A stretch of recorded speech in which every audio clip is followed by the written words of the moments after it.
Hey, Wayne, know what I'm doing on May 21st?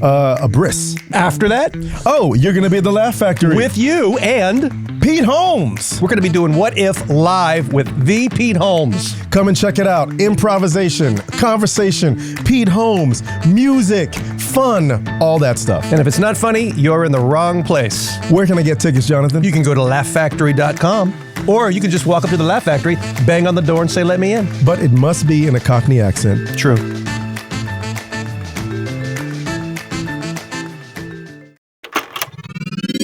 This is a Headgum podcast.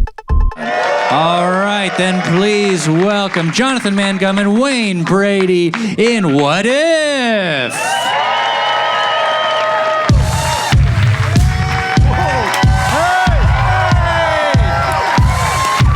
Hello. Hey, everybody, welcome. How's everyone doing tonight? We are two great big improv nerds. Maybe you've seen us do improvisation a couple places on Whose Line Is It Anyway, on Let's Make a Deal, on 3rd Street Promenade. It's true.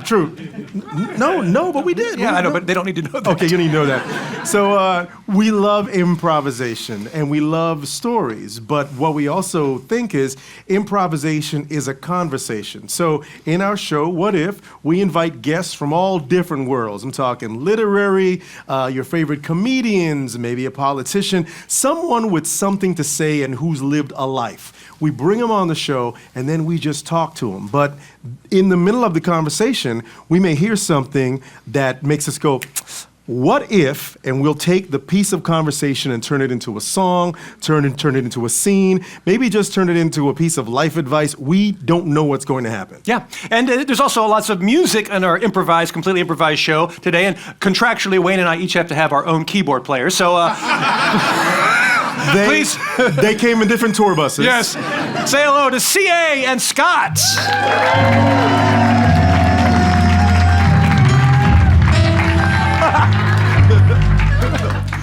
So we'll start off with a little warm-up for us and for you guys, and since we have the amazing... A little warm-up? No.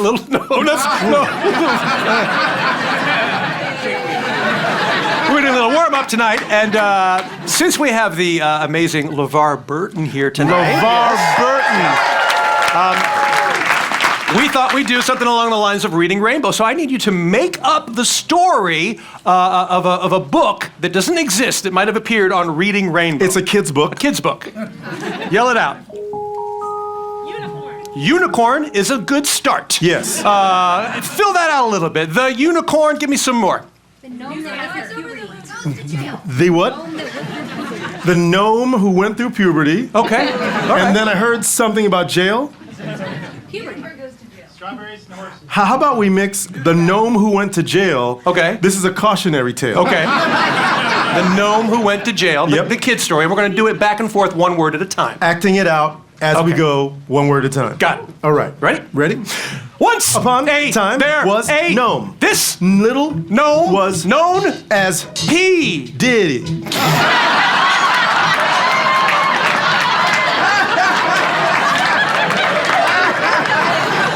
P. Diddy was the best gnome in the whole kingdom of Los Angeles. He Loved parties. He Loved oil.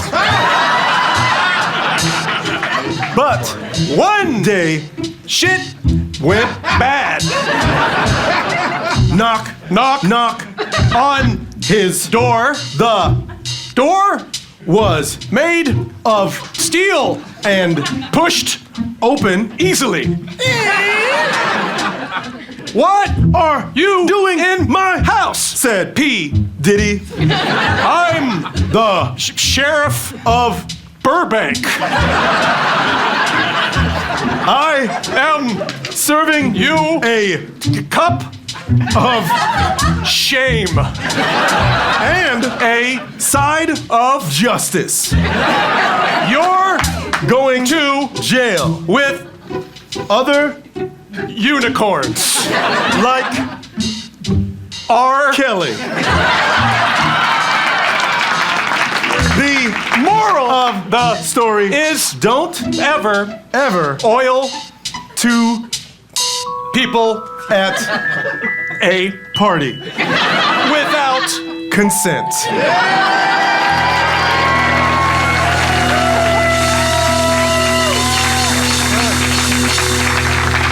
Oh, I love that season of Reading Rainbow. Oh, isn't it great? It was very edgy season, very edgy season. So now you know what it's all about. Now you know what we're doing. So I think it's time to bring out our guest and get this party started.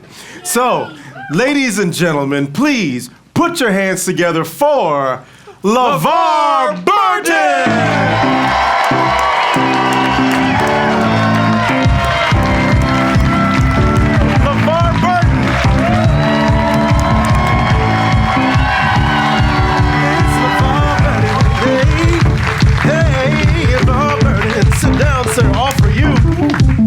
Welcome to the show. Welcome to What If. Thank you. This is it's LeVar Burton, right? This is our 12th taping. In real time. By the time the show airs, they will be out of order. But I got to say, when we were putting this idea together, when we were backstage at Let's Make a Deal, and said, "Hey, let's do something online where we can curse," we said to each other, "Who do we want to play with?"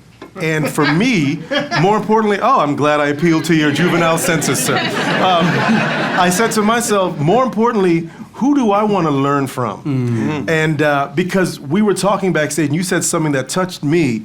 What if are two of the most, what did you say? Most important words in combination in language. Because of possibility. Absolutely. And that's what the whole thing that we do as creatives and improvisers and writers and comics, anyone that creates, we deal in the what if business. As soon as you shut down the what if, then it becomes what then and what now. Yeah. So when we were doing the guest list, you and Neil deGrasse Tyson are two of the people. He said, we've got to sit down with these men so we can have these conversations, and we'll do our funny, but to actually be able to talk to you is absolutely amazing. Did Neil say yes? We haven't asked him. Oh. We came to you first. Suck it, Neil. Yeah. Ooh, it's a rap beef. Neil deGrasse Tyson and LeVar Burton beefing. He ain't like us. He's not like us. Hey! The gauntlet has been thrown. I think I've heard that diss track, Suck It Neil. Suck it, Neil. Didn't I? Oh, is that going to be performed here? I think so. Wow. I think it's going to happen. Y'all know that diss track. Round one. Suck it, Neil. Suck it, suck it, suck it, suck it. You in for a hurtin'. That's what I'm certain. Because it's with danger and death you'll be flirting. And you see that bullshit you'll be skirting. Today, I'm with LeVar Burton. Listen up, cause you know it's just a curse. Don't wanna hear the shit about the universe. Cause this man, he's super wise. Damn, he was on the Enterprise. He was on the Enterprise. What you suspect? You looking at stars, he was on the holodeck. With your mama, that's what I'm talking about. Scream and shout.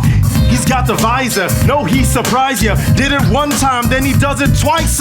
He's LeVar Burton. He is the man. Oh, have to pardon me. I am such a fan. He sure did. He did it for real. With your mama couldn't see her. Did your mama by feel? Woo!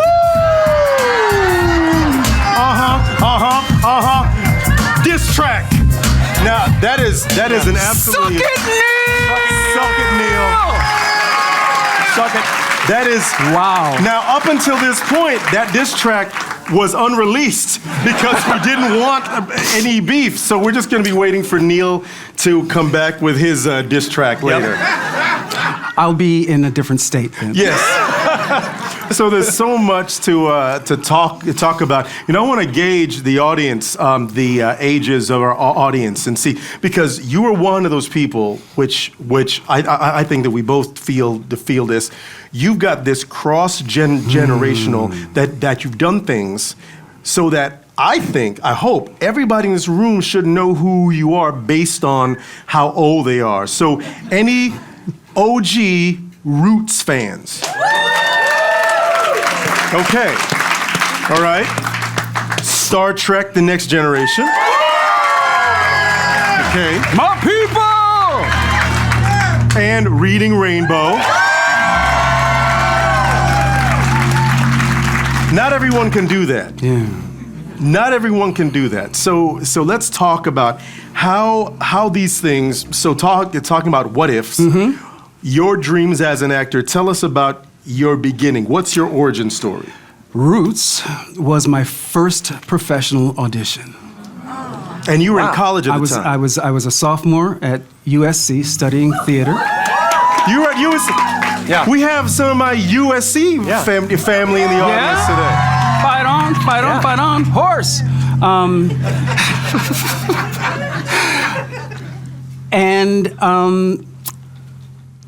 Interestingly enough, I actually, and here's the wild thing about my life, I believe, and I have, because I've lived long enough, been able to look back and see those milestone markers in my life. And one of the first milestone markers that I encountered was that I knew who Alex Haley was. My freshman year at USC, I had done a term paper on Malcolm X. The autobiography of Malcolm X was co-written by Alex Haley. So it's those moments when you know that something is ordained, right? And you get a sense, I'm here in the right place at the right time. And I've had a couple of them along the way. Star Trek. I watched Star Trek as a kid with my family. Gene Roddenberry's vision of the future was one that I could get next to because in the pages of the science fiction novels I read, it wasn't very often that I encountered heroes who looked like me. Gene Roddenberry put Nichelle Nichols on the bridge of the Enterprise, and that said to me, when the future comes, there's a place for you. So, right? So, I wanted Star Trek almost as much as I wanted Kunta. It was like, I need to do this. I need to do this. And it happened. So you had to audition. Oh yeah, absolutely. When I, and again, one of those synchronicities, I did a TV movie called Emergency. It was bad, it was a terrible movie. I think we have a clip from Emergency. Let's see what happens. Oh, my leg is bleeding. Yeah, that was it. Yes. That was not a good, that was not a good movie. Just by that clip alone, no. So, the producer was a man named Bob Justman. I knew from watching all of the episodes of the original series that Robert H. Justman was an associate producer on the original series. So I would pump Bob every day for stories. Tell me stories about Shatner and the old days. And so when Bob called me years later and said, I'm at Paramount, I'm working with these people, they're doing a new Star Trek, would you like to come in? I said, who do I have to kill? And apparently they had a list. Oh, right? Wow. Right. They had a list. So give us some of the names, because I've read this list and it is absolutely bonkers to me. On the list was Reggie Jackson. So for the baseball player. Wesley Snipes. Blade. Was on the list. I think Tim Russ was on the list, who ended up playing Tuvok on Voyager, right? Just crazy. So I just love the fact that there was this list, but of course it worked out the right way. My name was not on the list. So you had to. So how did you get the audition? If your name wasn't on the list. Bob Justman remembered my passion for Star Trek and went off the list and called me at home. Wow. Shout out to Bob. Is he still with us? He is not. Oh. So shout out to Bob. That is amazing. Yeah. So with that list, maybe we have some of the auditions Oh, yeah. For other people that also audition for it. Can we? Who do you think may have auditioned? Let's get a list of actors and maybe notable celebrities who aren't actors or cartoon characters. I did hear somewhere that Tupac did audition. Wow. And Tupac didn't get Tuvok. OJ, too soon. Too soon. Who else? Lady Gaga. Yeah, just trying to take a job from a brother, right? Yeah. Okay. Just stepping on toes. James Earl Jones. And maybe a couple historical figures. Lin. Historical Lynn. I'm not gonna have Lynn mad at me. Lee Harvey, Harriet Tubman. That is, wow, that's borderline disrespectful. Harriet, wait, Lee Harvey Oswald? Jonathan, is that enough? Sure, yeah. All right, come on in here and please state your name. Your name, please? Tupac. You mind if I call you Mr. Shakur? Yeah, go ahead. Okay, you're going to be doing the scene where you're going to walk into the holodeck and express exasperation that it's not working properly, okay? All right. And action. Dear Mama. All right, thank you, Tupac. Next, come on in. You're, what does it say? James Earl Jones. Greetings. Oh. Did you just suck down some helium? Your voice is very high right now, James. It is a pleasure to meet you. Okay. You're gonna punch in the... I saw someone else in the waiting room. Oh, whom? His name is LeVar Burton. Yes. And? He wasn't on the list. He's not on the list. I don't see his name on here. Why are you telling the casting that you see someone in the room? You're auditioning for this part. I believe that I am the most capable of doing this role. Maybe you've seen some of my other works. Like what? The other moves I did. Yes, I have. I've seen them all. You're going to do the scene where you communicate with the aliens through the tricorder, which is unusual and unheard of, but it's what I just said. All right. Action. Hello, alien. Okay, that's pretty good. Pretty good. Thank you, James Earl Jones. Come on in. This is a sign-in sheet, and since I can't read your writing, I can't read what names you wrote down. Who are you exactly? I'm Lady Gaga. Oh, Lady Gaga, of course. I didn't recognize you without the wig and the teeth. So you're going to be... Can I tell you what scene that I'd like to do? Oh, you'd like to do a scene? Mm-hmm. Yes, which scene would you like to do? When the away party, when we land on the planet, we're going to greet the other aliens. Greet the other aliens. Okay, sure, we'll start that. It's page 15. Ready? We have that noise. You don't have to make that noise. We'll do that. I'm an artist. Okay, I'm sorry. I make all of my own noises. Okay. Jeez, Lady Gaga. Yeah. That's how I communicate to the aliens. We will call your agent. Thank you, Gaga. Thank you so much. Thank you. Yeah. One more. We have one more. Come on in here. Oh, Lee Harvey Oswald.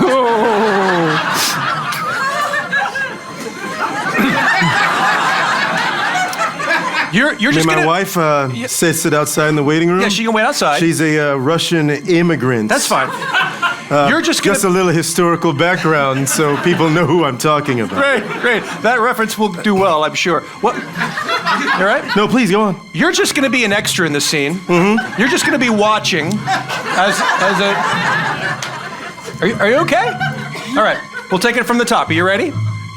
What am I watching? You're watching a play. Okay. Yes. Ready? And action.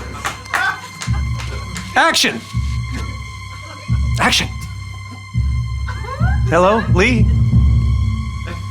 You told me to watch. I'm watching. Oh, okay, great. Yeah. I thought maybe you'd improvise a little more than just a script. We're looking for someone that can just add a little more to it. Oh, well, I apologize. I'm sorry. Oh, what? Wow. Yeah. Yeah, no, I'm so sorry. Okay. I'll just take my stuff. Okay, bye. Leave. Oh, go! Good shot! Wow. So, with those people, I'm not surprised that you got the job. Yeah, right? I'm really happy that you got it. I am too. So for your audition, when they describe the character, Yes. because I've read, and this is where I'm so glad I can talk to you, because who knows if it's BS. You hated the visor. I grew to hate the visor.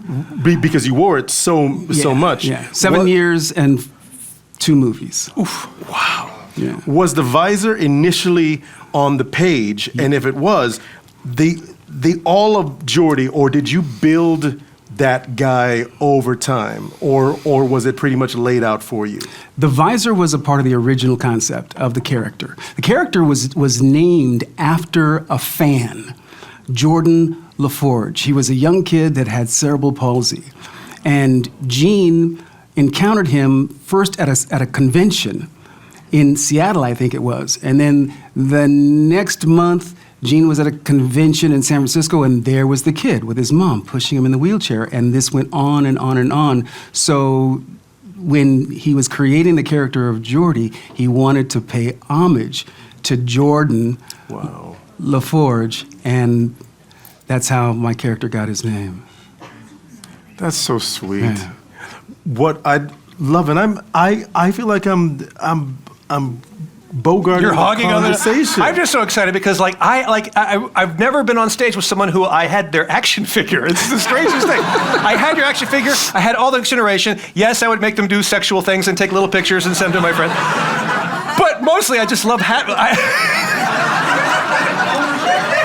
You were never a bottom. It's fine. I'm sorry, LeVar Burton. No. He's your friend, Wayne know. Brady. He's I know. your No, friend. But I am such, you can ask my friends, and no shade on Star Wars, but I was always more of a Star Trek fan because of the possibility. Star Wars, I felt like you knew the universe, you knew everything had been explored. Star Trek was like you never knew what was going to happen. It was like all brand new and exciting, and so that I'm a huge fan of yours, and I'm very nervous to be on stage with you. So God bless you. thank you. The You and your world building. machinations with action figures. Those weren't action figures. That's just your hand. Make it so.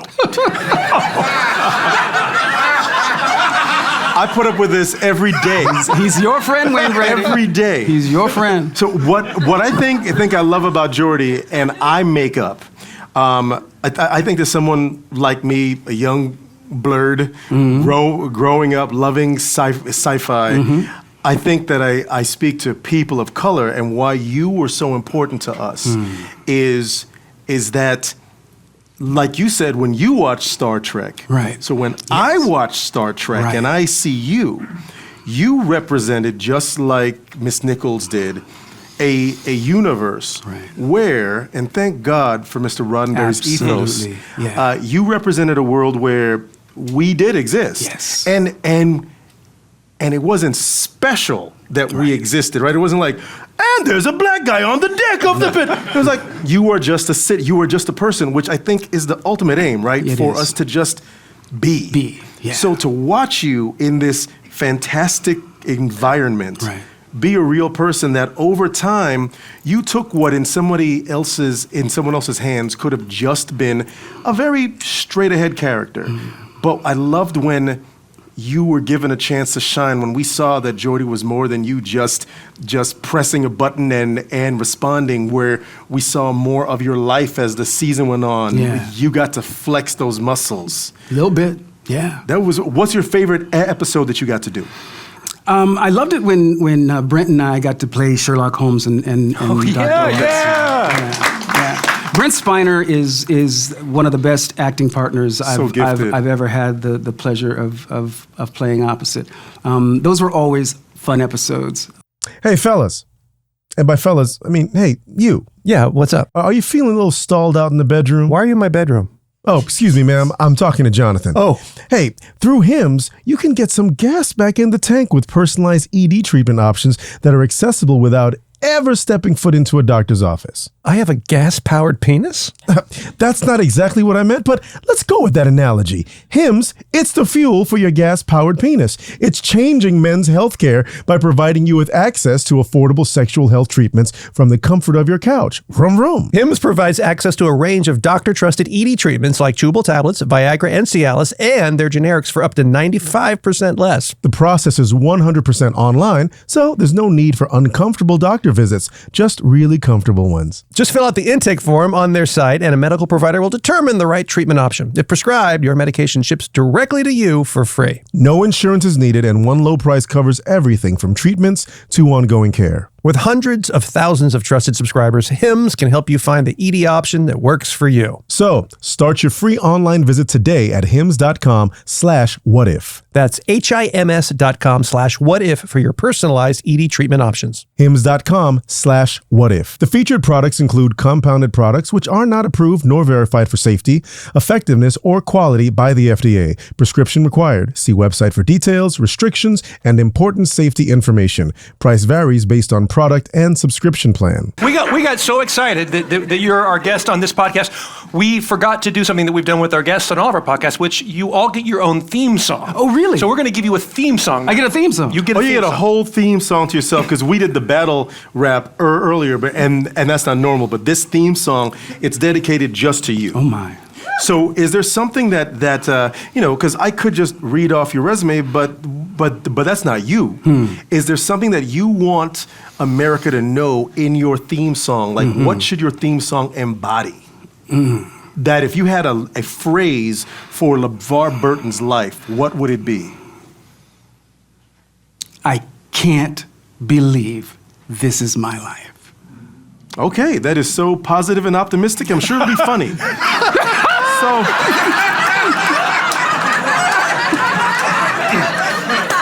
we got you. No, we got you. Hey. I can't believe that this is my life. It's actually great. Is it?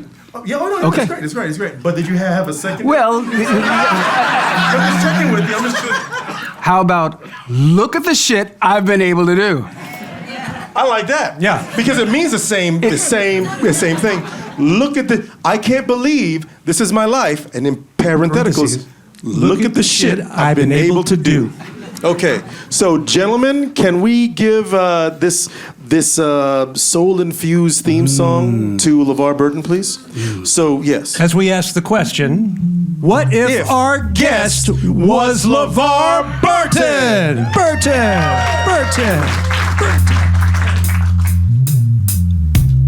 Oh, it's a slow jam. Yeah. Put your hands together, y'all.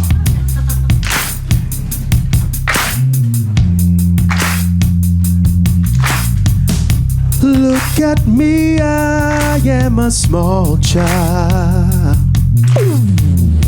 raised in the city of Sacramento. And I look up at the stars and I wonder, what am I gonna do? What am I gonna be? Who am I gonna be? What am I gonna do? What am I gonna be? Oh. Then I'm looking on TV, the future's bright, very. I see a show by Gene Roddenberry. I see Nichelle Nichols, she can't miss kissing William Shatner, first interracial kiss. True, Google that shit. Oh yes, imagine. Oh, Google that shit. You gotta Google that shit. But I digress, and I see that, and then I think to myself, I'm gonna do that, I'm gonna do it. So I go through school, study hard, I get accepted into USC. I know that I have something. Look at me, little LeVar has a dream. I look at the shit I am able to do. I can do it with me, and I can do it with you. I was for the part, there is no other. I can't believe this is my life. I can't believe this is not butter.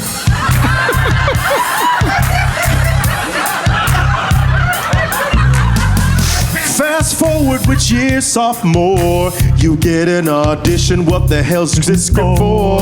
Blah blah blah blah blah blah blah blah blah blah blah blah blah blah. Toby, I'm in. So he auditions. He beats everybody out, and next thing he's cooler, and there ain't no doubt. And look at me, now I'm back in the first person. I was in third, telling the story as Wayne, but now I'm back as LeVar. I'm on set, and there's Alex Haley, who was written the book that the script is based on. And I think to myself, look at the shit that I get to do. Listen up, everybody, listen up, y'all. I beat this part. I beat out Lee Harvey Oswald. This is the shit I get to do. I get to do.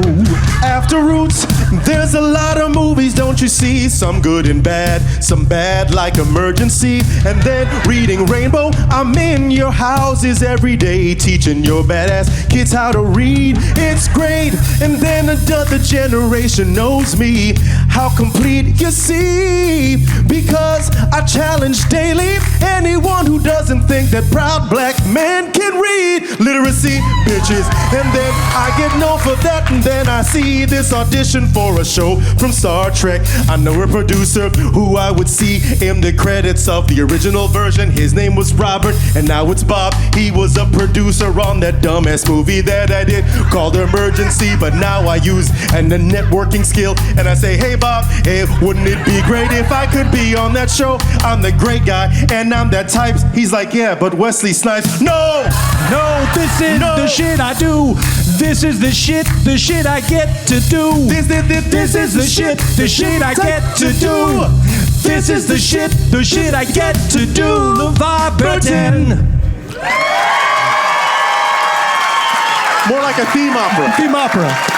Wow. And that's your life. Wow. Welcome to your life. Wow. Can I get a copy of that? Sure. Yeah.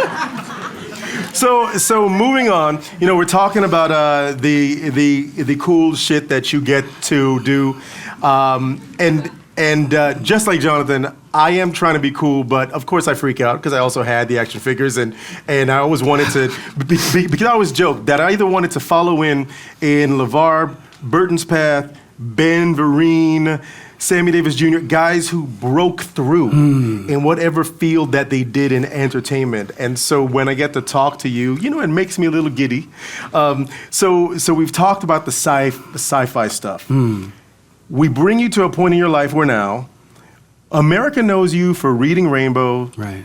Even Geordie, very intelligent character, a smart guy. So we know that LeVar Burton has something going on upstairs. You are a smart, smart man. We love how you carry yourself. So when the job of Jeopardy comes around, surely following in the footsteps of the great Alex Trebek, who was amazing in that role, we think surely they're going to put someone who has the same gravitas as Alex Trebek. There are other names on the list, of course, and then you get your tryout. Yes. So, walk us through the process of your tryout from when you heard about the job to a little bit of the process. We don't want to get too into the weeds because we don't want to be sued by people at So, Well, let me first say that I started watching Jeopardy when I was in the 3rd grade with Art Fleming and watched Jeopardy my entire life. When Mika, my daughter, was a kid, we watched every night at dinner. The answer to every question for her was, what is a teapot? Until finally one night, that was the answer, teapot, right? So I thought that it made sense. It made sense to go for it. And I was really public about wanting it. And I got an opportunity to host for a week. And when it didn't work out, I was like, what happened? Because it felt right. It felt like it was the next step for me in my career. And so what I needed to do was sit in the discomfort of not knowing why I didn't get that gig. because no one actually said to you, sorry, Mr. Burton, we didn't go with you because No, there was never any feedback. It was just, you didn't get the gig. And sitting in that discomfort long enough for the telephone to ring was what happened. And on the other end of the telephone was Trivial Pursuit. And what I learned is that sitting in that discomfort can sometimes be the necessary step, because everything happens for a reason. Everything, even the crushing disappointments, have purpose in our lives. And they say when a door closes, a window opens. It's amazing to hear you say that, and that feels so zen. But as an actor, and I know we have lots of actors here, you can't always be zen about that phone not ringing. That's a scary thing, Yes, right? it is. It is. But what I discovered was being okay with not getting the job, I think, freed me. And it freed my hold on it, right? So that what was supposed to come through did. But as long as I was like, damn it, what the fuck, right? That was my shit. I blocked the energy. Hey, Stephanie. I think it's the call. I guess I'll call back. It didn't pick up. No, click. Hello. Oh man. Try again. Oh. Hello. Hello. This is Trivial Pursuit. Your call is important to us. Please remain on the line, and as all the other actors say no, we will offer it to you in about 12 minutes. Here's Kenny G attempting to play the glockenspiel. Clink, clink, flink, clink, flink, clink, clink. Hello. I'm sorry, Wayne Brady. We have given the part to LeVar Burton. Fuck that guy. This call is for LeVar Burton. Wayne Brady said, fuck you. Tell Wayne Brady Neil deGrasse Tyson is after his ass. Yes! See, and that's how beefs actually start. That's right. So it worked out for you, but of course this wouldn't be what if we didn't do a what if. What if you would have gotten a chance to actually be the host of that other show, Jeopardy? Yeah. So we'll do a little improv thing now. So we need your help for this. We can't call it Jeopardy. We'll call it Trivia Per D. So in Trivia Per D, you'll be the host. I'll be the host. You'll get words from them, and then we're going to be two contestants. So I need an occupation for my character. Yell out an occupation. Security guard. Security guard. Thank you. I'm gonna need an occupation for my character. Sorry. Somebody raise your hand for me. Someone raise your hand for me. Raise your hand for me. Yes, you. Pet security. Someone's already got security. Yeah, I'm security guard. And I said someone. It's just Jonathan. So you know what? I'll take pet security because you're just security. And you're pet security. Right, yeah. That makes sense. So, audience, the category is foreign bodies of water. And the answer is, let me hear it. Lake Titicaca. Lake Titicaca. Mariana Trench. Who? Mariana Trench. The Marianas Trench.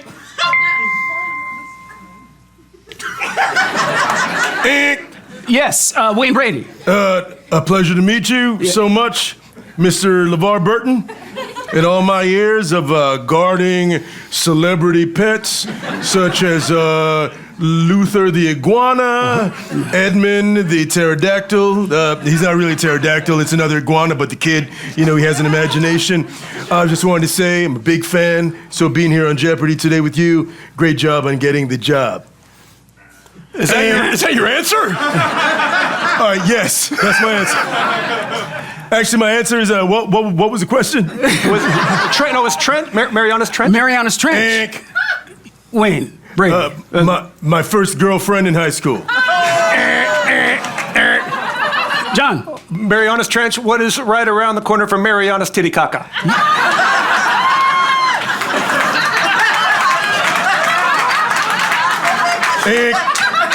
I agree. Next category.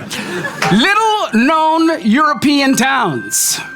Let me hear it. Your mom's house. Who? Your mom's house. My mom's house? Little known European towns. Zagreb. Zagreb, which when translated means your mom's house.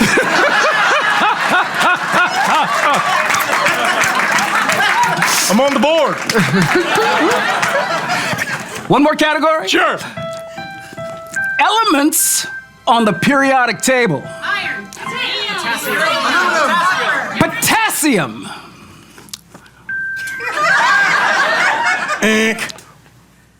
Pet security guy?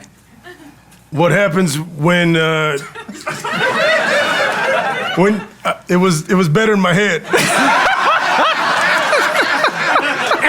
John? What happened when Potassium ran out of money? Damn it, that's what Potassium. No, you can't. Potassium. Potassium. That was- No. Potassium.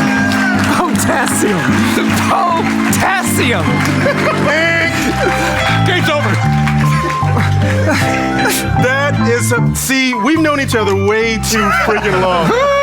Because first I was gonna say, what happened when Potassium fell down? Oh, Potassium. But then I thought about that. Oh man, we got to improvise with LeVar Burton playing that game. That's awesome. That's awesome. Let's hear it for Mr. Burton. Wow.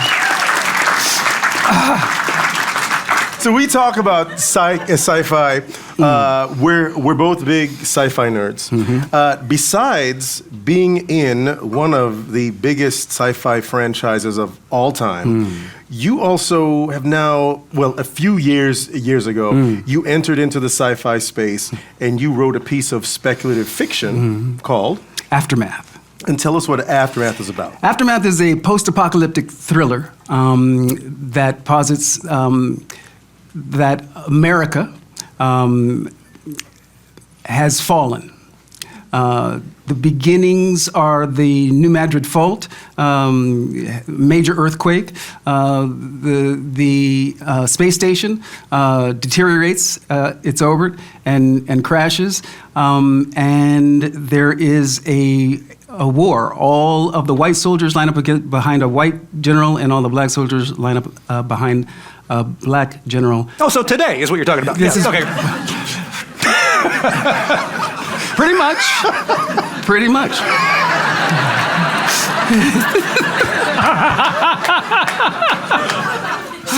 And all of that happens in the foreword. And the story, as it unfolds, is a ragtag band of people come together trying to put their lives back together in the aftermath of the cataclysmic events. Wow. I read the book when it first came out. You're the guy. It was me. Because I too love sci-fi. In fact, I've started writing stuff now, and I've got a couple stories and a book, blah blah blah. But what I love is I love seeing anyone who loves to play in that space. Yeah. What is it about that particular space of fiction that you love the most, just as a storyteller? Because you're also a writer and a director, so you do this. I love science fiction and speculative fiction because it is a world where I can lose myself, right? And being on Star Trek gave me the courage to imagine, what if I wrote a book myself, and I could put people who looked like me as characters in that book. It all sprang from being a young kid sitting on my bed in Sacramento, California, and discovering the masters, right? Heinlein, Ben Bova, Ray Bradbury, right? And now there are so many people of color who are in this space. Nnedi Okorafor, Octavia Butler, who is She the is the pioneer. blueprint. She is. And Octavia knew. If you have not read Parable of the Sower, do yourself a favor, because Octavia wrote about right now. It's crazy how accurate it is. It's crazy. It is. And if I could give you another author that I think you should read selfishly, he's my writing partner, but I discovered him online because of Afrofuturism and speculative fiction. A gentleman named Maurice Broaddus. He has some of the most amazing Afro fiction, and he's worked on Black Panther and a bunch of other things. So shout out to Maurice. But I love that space because you get a chance to tell stories. You know, what if there was a piece of speculative fiction? Yours was set in that time that's very close to ours. Is there another time in our history that maybe we could write a piece of speculative fiction, maybe even working with you? We could write a short story right now using sci-fi, but maybe applying it to an era that sci-fi wasn't present. Dinosaurs. Civil War. Roaring 20s. The Roaring 20s, Civil War, Bridgerton. What? Homo sapien, early man. The Oregon Trail. The Oregon Trail is funny. What do you want to do? Oregon Trail is, we've never got that before. That'd be pretty funny. Yeah, again, let's do it. I don't even know what it is, but sounds funny. I kind of know what it is. Dysentery. Ready? Yes. Okay. So we're gonna write we're just gonna do a what if that involves the Oregon Trail, and we're gonna ask you to improvise with us. Sure. And improvisation, really, whether you're singing or whether you're writing a story, it's write your first draft, except everyone's hearing it. Oh. So there's no wrong. So you'll start us off, and Jonathan and I will add on, and we'll also act it out, and we'll see what we come up with. And then if you guys want to add some music to the Oregon Trail.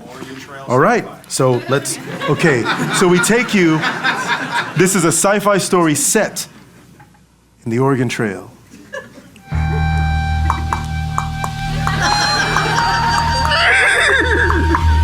Well, here we are in our space wagon. Wait, I think I see. Yeah, it's aliens up there. There's aliens ahead. You mean to tell me, Paul, that you think there are aliens up there on that ridge?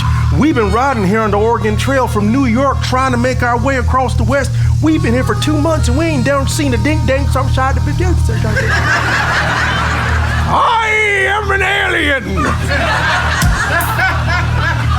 I come from the land of Canada. Paul, he comes from that place ain't real. If it's not real, where did this donut come from? Paul, that donut's got holes in it. I don't know. That ain't right. Food ain't supposed to have no holes in it. Paul, what's that alien doing with that hole in the donut?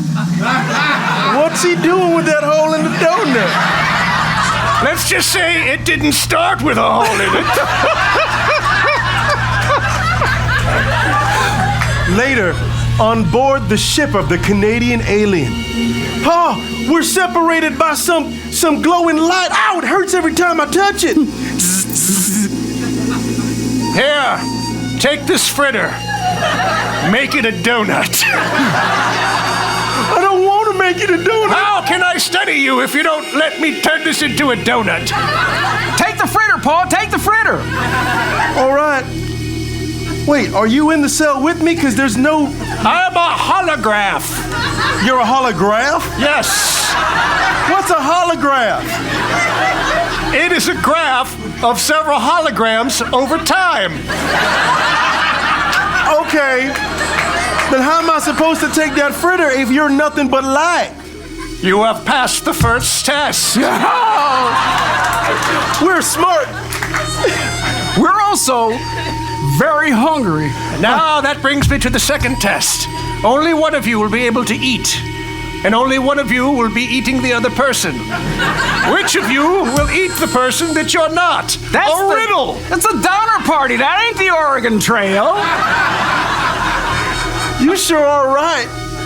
I just make up the rules. I don't write them. Okay. After an intense debate, Who are you talking to? You must decide which of you. Oh, okay. I am the narrator who exists outside of the story. Ah, another holograph. I am a third version of your holograph. I was built by the AI creators. Oh, Who were you created by? the IAs. Oh, and what does that stand for? Ineffective assholes. I know a few of those. Yes, me too. Fine. I shall get on with the story. Please do. After arguing back and forth about who would be eaten and who would not be the eaten, the two of them arrived to a decision that would change their lives for the immediate future. Well, what do you think we should do? Oh, I'm sorry. I don't want to eat you. You took too long. What? You passed the second test. So we don't have to eat each other. No. So where does this leave us in our quest to get all the way to the West Coast? Open the door. This door right here? No, the one behind you, dumbass. Boy, you Canadian aliens are real assholes. Well, let's open the door. That is what you seek, no? And then they saw something that could only be explained by the person to the narrator's left. It was a sight unlike they had ever seen before, described in detail by the two people over on the right from the narrator's spot. The two of them began to describe it, but what they saw was so beautiful that words couldn't truly describe it. They used gestures, but then the two people playing the instruments decided to take a hand at describing what they saw. By watching the two people and their gestures. They moved slowly, carefully, cautiously, tiptoeing their teeny tippy toppers on top of the space place, and then the other instrumentalists started saying stuff. As they continued on their tippy toppers, slowly surveying the land around them, they witnessed what can only be described by the man sitting to my left in the chair. A pure naked wipe down party.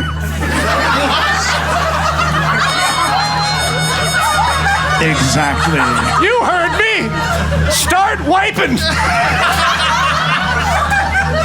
And that's where the story stops.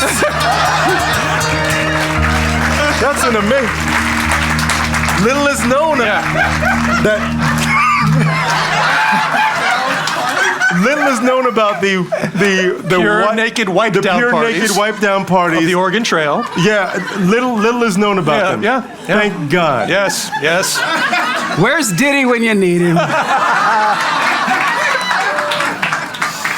We're almost out of time now. We've had no, it's Right? true. We are. We are constrained by time. How much time have we used? However long you want. Just keep going. Who said that? You passed the third test. You knew that there was more time to go. I didn't know. I was looking at the thing. So we've talked sci-fi. We've talked those things. Let's talk parenthood. Ooh. We are both parents. Yes. And you are a proud papa. Mm-hmm. And you've gotten a chance to work with your daughter Mika. Yeah, she was in the third season of Picard, playing one of Geordi LaForge's two daughters. And what was that like?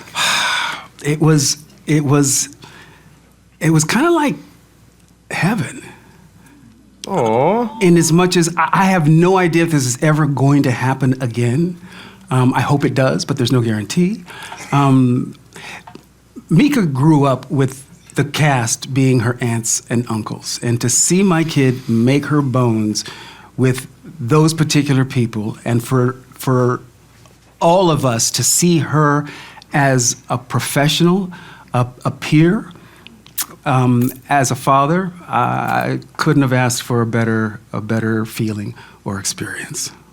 And it's multi-layered because it's not just, oh, bring your daughter to work day. No, she was a peer. She got the role. She won the role. And she's your daughter, and she's Jordy's daughter as well. It's so meta. Then, what was it like, the two of you working together? Because my daughter Miley, who's here in the audience, we got the chance to work together once on a soap opera called The Bold and the Beautiful. And I thought it was going to be, I was like, oh my God, I get to work with my daughter. It's the most amazing thing. And then we'd show up to work, and I'm an enthusiastic father. It was not heaven.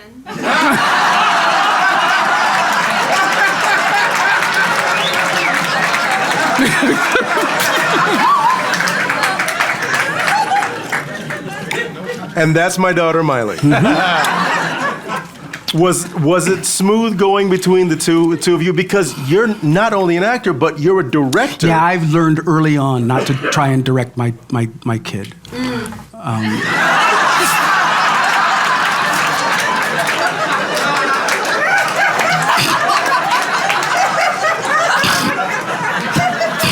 Why did that cut through so right now? It's like, boom. Everybody in the room heard that. Wow. Yeah.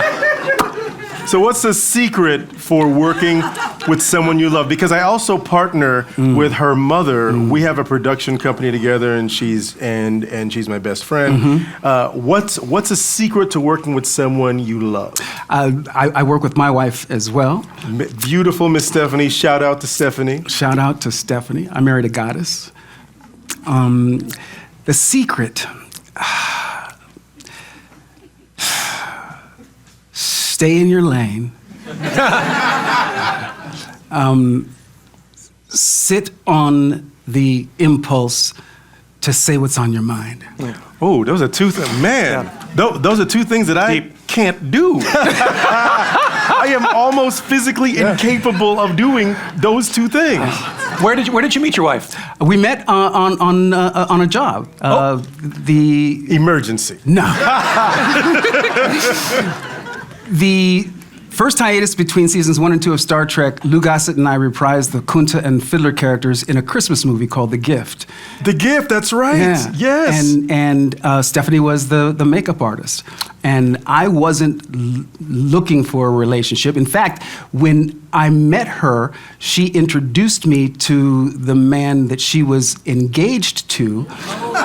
And she wore, and when we went to Tennessee on location, she wore around her neck one of the 3 Super Bowl rings that this man had won on the field. As a player? As a player for the Oakland Raiders. A man named John Matuzak, who could... John Matuzak was her ex? Was her ex. Well, I didn't know that they were exes, but she introduced him as they were together. So I was blindsided. I will say blindsided by her intentions. That's amazing. Here's the idea of something we can do based on what you've just told us. We have a little bell here and a little buzzer here. Yes. So Wayne and I are going to reenact what we think it was like when you met your wife on set. If we get a detail right, you ring the bell. And if we get a detail wrong, you hit the buzzer. Okay. All right. Wanna try this? Right. Yeah. So which black person would you like to be in this scene?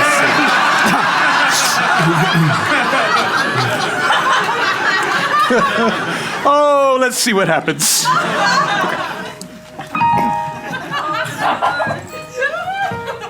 Hi. Hello, LeVar. I'm Stephanie. Oh, that's a lighter color than I'm used to on my makeup.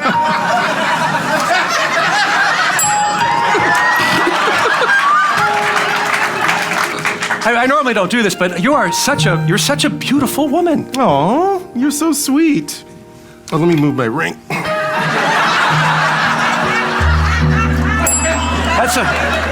That's a giant ring. Yeah. My fiance, he's a football player. He's with the Oakland Raiders. John Cusack?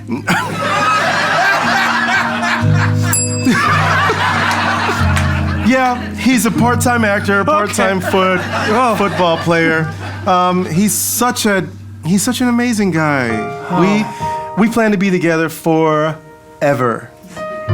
Yeah, go. Okay. No amount of makeup can hide how unhappy I am. May I sit down next to you? Please do. Look, I'll be honest, LeVar. For the past 3 weeks that we've worked on The Gift, which is a sequel, at least in spirit, to Roots, I have something to tell you. What's that?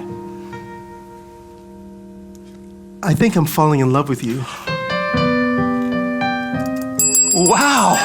Wow. And judging by the bell, you gonna get it.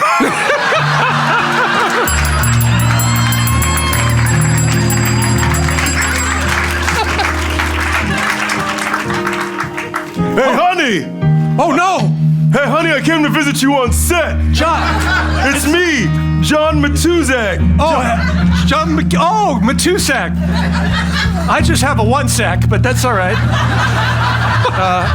Hey, John, I'm LeVar. Hey, how you doing? I have something to tell you. You're not gonna like it. What do you mean? Hey, where's Stephanie? Oh, she must have left. She left because she was very unhappy on the inside, and I make her happy on the outside.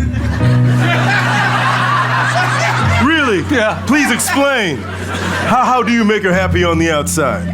Because just a touch, you can let someone know how much you love them.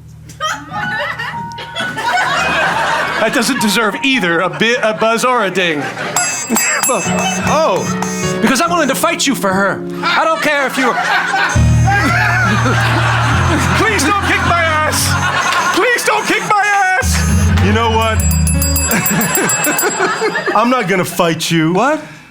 Look, I'm enough of a man to let somebody go. If she doesn't want me, then of course I'd want her to be with someone that's gonna treat her right. That's beautiful.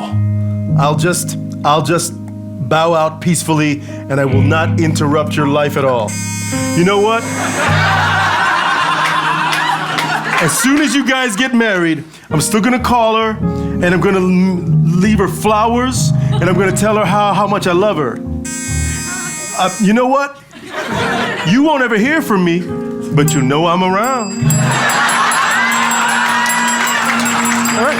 Oh, and that's how it happened. Yeah, that's pretty accurate. That's pretty accurate. Pretty accurate. I feel like I know so much about you now. And what we did know, we just made up the rest. Yes. Before we leave, this is something that we don't get a chance to do when we're doing our taping at the Headgum studio on Sunset. Right? That was a good plug, right? That was a good plug. Why don't we take a couple questions? Do you mind answering a couple questions? I do not. Yeah, so if we can have the house lights, please. And I know that we have runners in the audience. If we don't mind, but yeah, you've got a mic for me? Oh, thank you. Let's start over here. And so if you've got a question for Mr. Burton or for one of us, and we'll see if we can answer it for you. So, with the fact that Dolly Parton's Imaginary Library is being shut down. What? You haven't heard that? No. In Tennessee, they've cut the funding for Dolly Parton's library. Surprise. Seriously? Seriously. Way to kill the show, bro! Sorry. Is it possible, or is there a way to relaunch something like Reading Rainbow for the next generation of children? Right now, the powers that be that own the rights are trying to do a reboot, and I'm partnering with them to do a stage version and possibly a reboot of the TV show. And then I told that to Mr. LeVar, and so we're going to talk to see, especially now, how can we make this happen?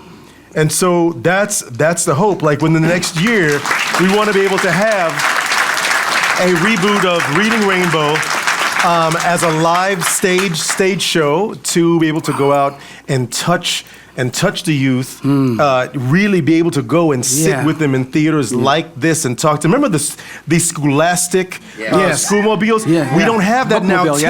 Take these books and go, hey, take this book, read this book. Take this thing. That's what our aim is to do, and we would love to be able to do it with you, sir.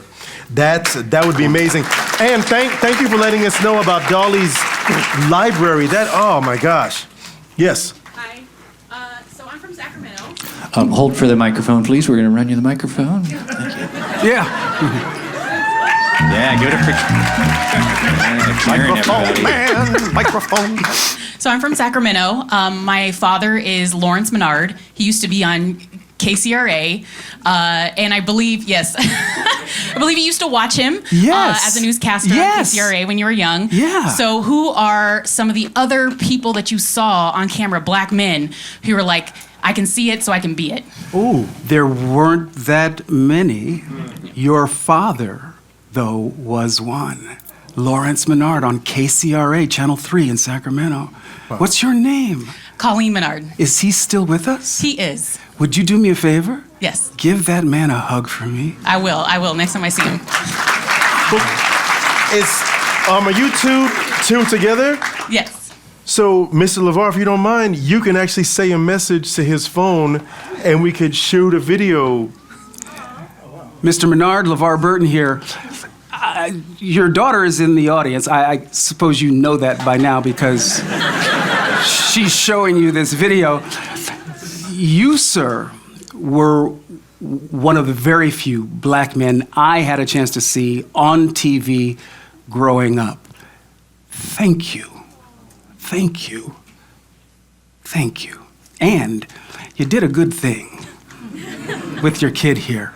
She seems like a real stand-up human being. Wow. And so are you. Peace and blessings. Thank you.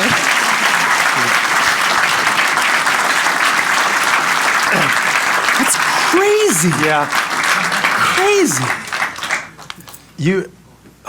Just getting to spend this time with you, and we've talked over the years, but really, getting to spend this time in something like our silly little improv podcast, but to listen to you drop these pearls and just to see who you are as a guy, it really, in times when it's not so easy to laugh, I get inspired by people like you, and I just want to say thank you. I love you, Wayne Brady, and that's the truth. John, not so much. I get it.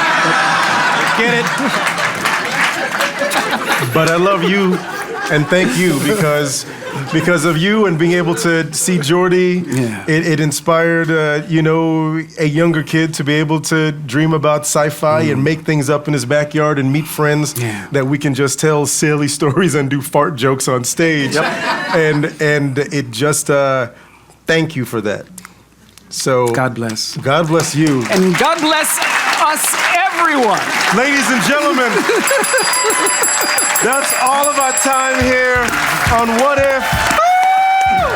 Thank you so much for joining us. Thank you for joining our live stream. Thank you so much, Dynasty Typewriter. Thank you, Headgum. I'm Wayne Brady. I'm Jonathan Mangum. LeVar Burton, our special guest. And this has been What If? Man, oh my God. Awesome, buddy. So much.